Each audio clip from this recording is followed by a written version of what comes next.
Okay, so for my informative speech, I have my older sister Kennedy and our dog Presley as my audience members.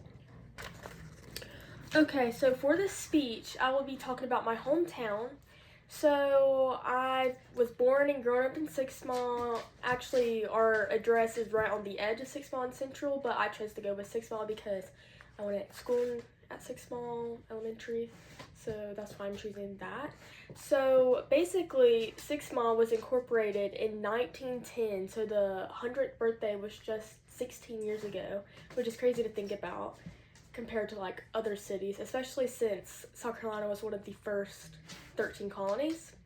The name comes from 6 miles east of the Cherokee Village.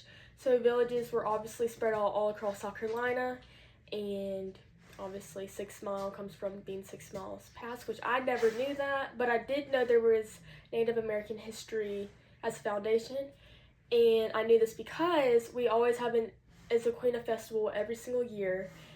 I'm not sure during what time. I think during October, May. So, yeah. Issaquena, basically, she was a Native American princess who came riding horseback through the town, warning settlers of, like, people coming in, and so just, like, a warning.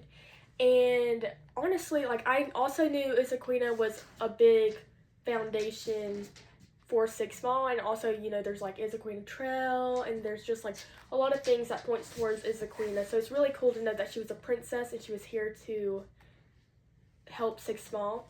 So, up until World War II, the town was just a cotton farming town, which makes sense due to it was in the Confederate era at that time.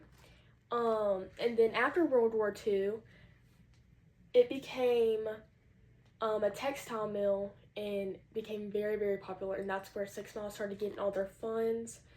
So there's also a creek in 6 Mile, which is still here today, and it supplied the energy to the Puckett Mill, and it was also known as the first electric power generator for 6 Mile, which was huge at the time because 6 Mile is very small. It's still very small now. I think there's only like 700 residents in 6 Mile, so only imagine that just years ago after World War II.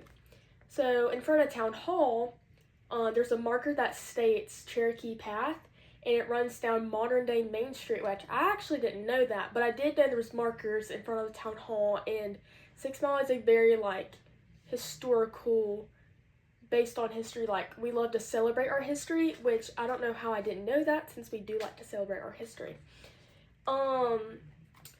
So the Cherokee Path was a trade network between the upper, middle, and lower Cherokee villages spread all the way throughout South Carolina, and by the time of the end of Cherokee, there was 60 Cherokee tribes and made up of 1,000 people each, which is just insane to think about, how South Carolina just only had 1,000 people in the Cherokee.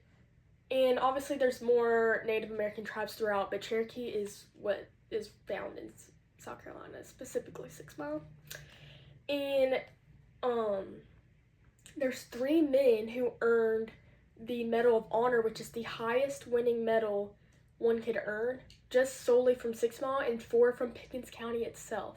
So it's crazy to put that in perspective, that 75% of the men who earned it was from 6 Mile.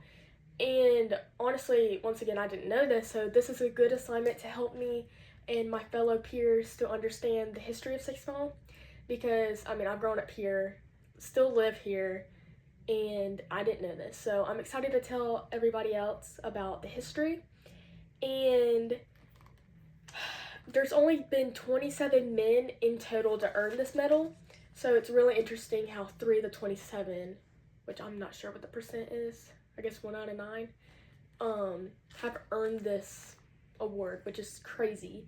And the wars that they earned it from was the Korean War. 2 members were from World War II who earned it, and then Vietnam was another member.